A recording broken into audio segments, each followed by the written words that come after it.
Nesse vídeo eu vou te contar os piores erros que mais atrapalham a introdução alimentar e como evitá-los. Alguns desses erros, acredite ou não, até eu já cometi e muitas mães que eu já atendi também cometeram. A boa notícia é que todos têm solução. Prazer, eu sou a Luísa Cavalcante, especialista em introdução alimentar e mãe do Arthur, o nosso famoso mini-chefe. Número 1, o campeão: começar a introdução alimentar antes da hora. Muitas mães acabam iniciando a introdução alimentar por achar que o leite já está fraco, não sustenta mais o bebê, que ele está passando fome ou vontade porque ele fica olhando quando as pessoas estão comendo e acabam começando também por influência de terceiros. Então fica influenciando essa mãe a iniciar a introdução alimentar antes da hora. Mas eu vou te explicar os motivos do porquê você não deve fazer isso. E o primeiro deles é que o bebê precisa ter os sinais de prontidão, que demonstram que ele já está maduro neurologicamente, fisicamente, para iniciar essa introdução alimentar, minimizando os riscos de engasgo, melhorando a aceitação dos alimentos, facilitando o aprendizado em relação aos alimentos. Para iniciar a introdução alimentar, o bebê precisa ter 6 meses ou mais e ter todos os sinais de prontidão. Essa recomendação é feita pela OMS, pelo Ministério da Saúde brasileiro e também pela SBP, que é a Sociedade Brasileira de Pediatria. Iniciando essa introdução alimentar no momento certo, nós também reduzimos as chances do bebê ter alguma alergia e evitamos sobrecargas digestivas. Se você quer saber quais são os sinais de prontidão, eu deixo um card aqui. Dá um pulo lá e dá uma olhadinha. Então, já sabemos que não podemos começar a introdução alimentar antes da hora. Você já ouviu dizer por aí que fulano começou a introdução alimentar do filho aos 4 meses porque o leite já estava fraco? Ou ouviu algum conselho desse tipo?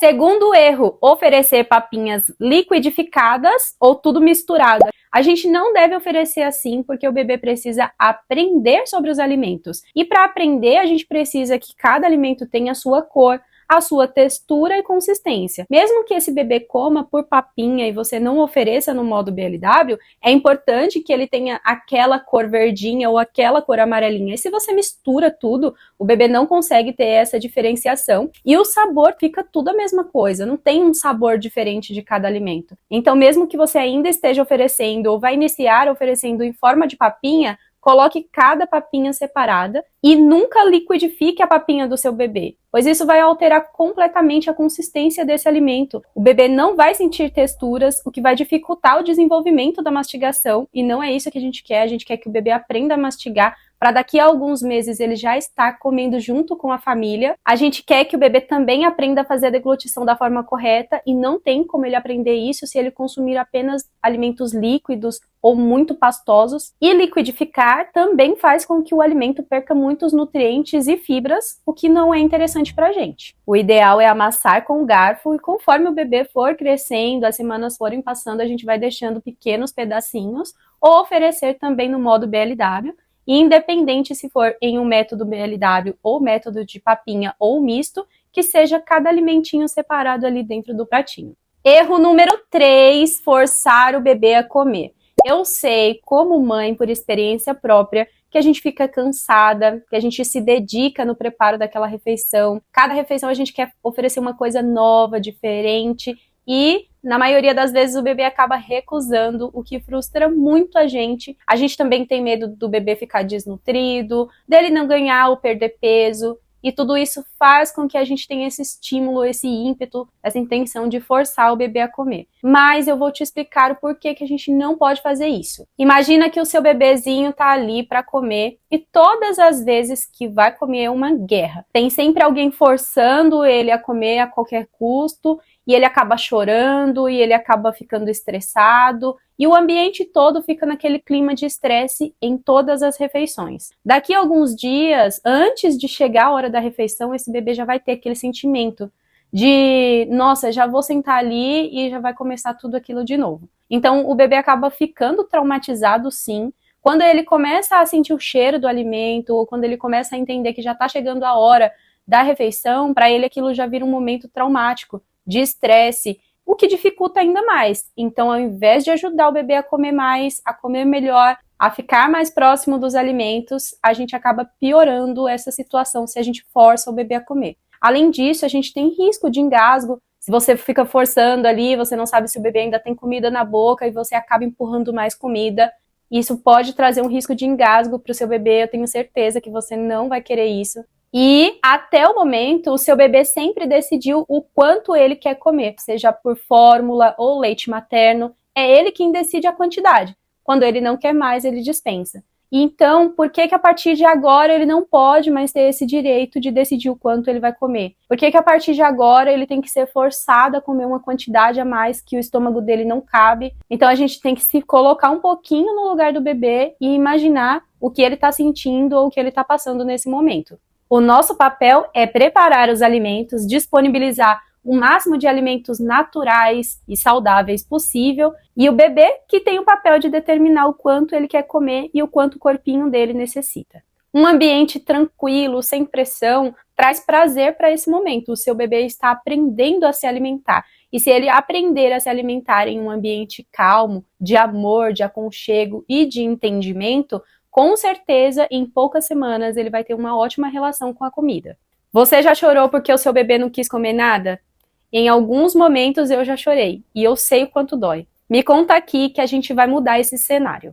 Erro número 4, e infelizmente muito comum, é usar telas e distrações, como brinquedos muito barulhentos, por exemplo. Isso atrapalha tanto, num nível tão alto, que não atrapalha só agora, atrapalha no futuro. A longo prazo, isso vira uma bola de neve que você não consegue sair dessa situação, que o seu bebê não come mais se não tiver uma tela na frente dele, e muitas vezes ele começa a não comer mesmo tendo a tela na frente dele.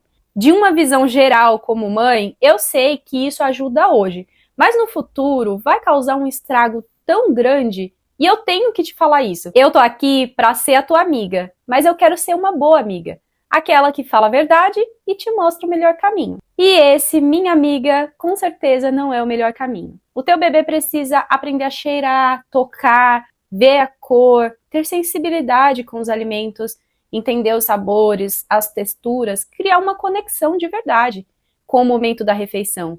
Mas ele não vai conseguir fazer isso se ele tiver sempre alguma distração na frente dele, se ele estiver sempre em um mundo externo, desconectado ali do momento que ele está vivendo. E isso acontece quando a gente coloca o bebê na frente de uma tela. Ele praticamente vira um zumbi. Ele nem enxerga o que você está colocando na boca dele.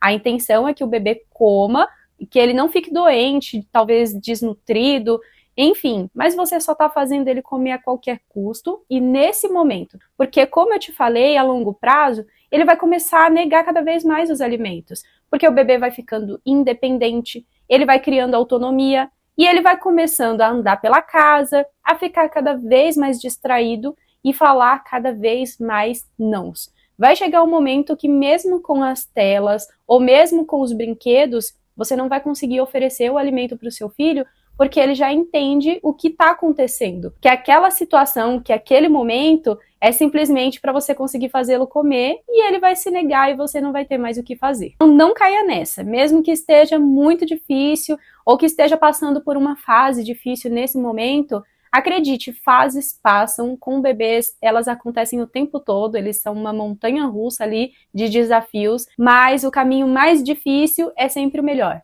Vamos escalando essa escadinha, vamos subindo degrau por degrau, que eu tenho certeza que essa introdução alimentar vai dar certo, sem utilizar esses métodos mirabolantes que acabam fazendo a gente ter mais trabalho no futuro. E por último, o erro número 5, oferecer sal, açúcares e alimentos industrializados para o bebê. O sal não é recomendado até os 12 meses. A intenção do ser humano em consumir sal é pelo sódio. Essa quantidade de sódio que o bebê precisa até os 12 meses já está presente no aleitamento que ele recebe, seja por fórmula ou leite materno. Então, até os 12 meses, o bebê não tem nenhuma necessidade de consumir o sal. Como não existem quantidades seguras para a introdução de sal antes dos 12 meses, não é recomendado pela OMS ou a Sociedade Brasileira de Pediatria, mesmo que seja uma quantidade mínima, o ideal é evitar, porque esse é um ingrediente que altera o sabor dos alimentos, deixa o sabor mais apurado, e o bebê vai acabar viciando o paladar antes da hora, que é antes de terminar a introdução alimentar, e não vai conseguir aprender qual é o sabor real daquele alimento. Além disso, o excesso de sal pode causar sobrecarga nos rins do bebê.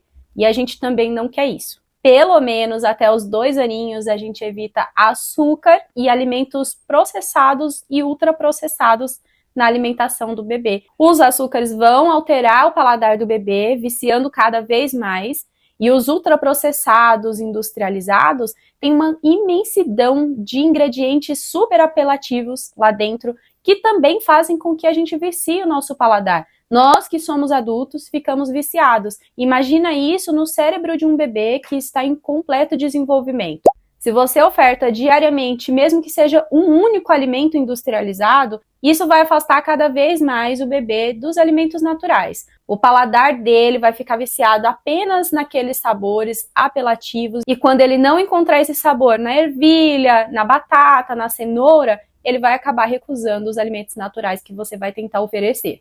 Ah, Lu, então isso só acontece com os bebês de até 2 anos? Depois de 2 anos eu posso oferecer tudo isso aí, né? Errado, negativo. Depois dos 2 anos a gente costuma dar um pouco mais de liberdade alimentar pelo nosso padrão social, porque a gente começa a frequentar outros lugares e acaba não conseguindo segurar com que o bebê não coma. Mas quanto mais tempo você conseguir que o seu bebê não consuma açúcares e ultraprocessados, por mais tempo ele vai comer comida de verdade. É muito comum a gente ouvir as pessoas falando que até os 2 anos o bebê comia de tudo e depois dos 2 anos ele não come mais nada. E aí, geralmente, essa pessoa está se referindo ao arroz, ao feijão, aos legumes, às verduras, exatamente por esse motivo. Como alternativa, você pode temperar a comida do bebê com todas as ervas naturais que você encontrar. E você também pode oferecer todas as verduras, os legumes, as frutas. Nós temos uma culinária muito vasta aqui no Brasil.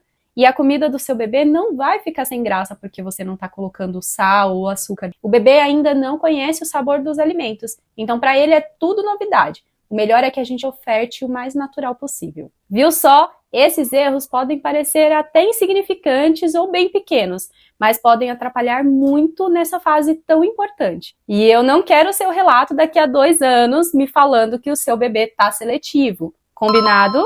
Principalmente agora que você já sabe que basta se inscrever no canal para aprender tudo sobre introdução alimentar e fazer uma introdução alimentar segura e com amor. Gostou? Curte e compartilha com outra mãe. Um beijo e até o próximo vídeo. Nesse vídeo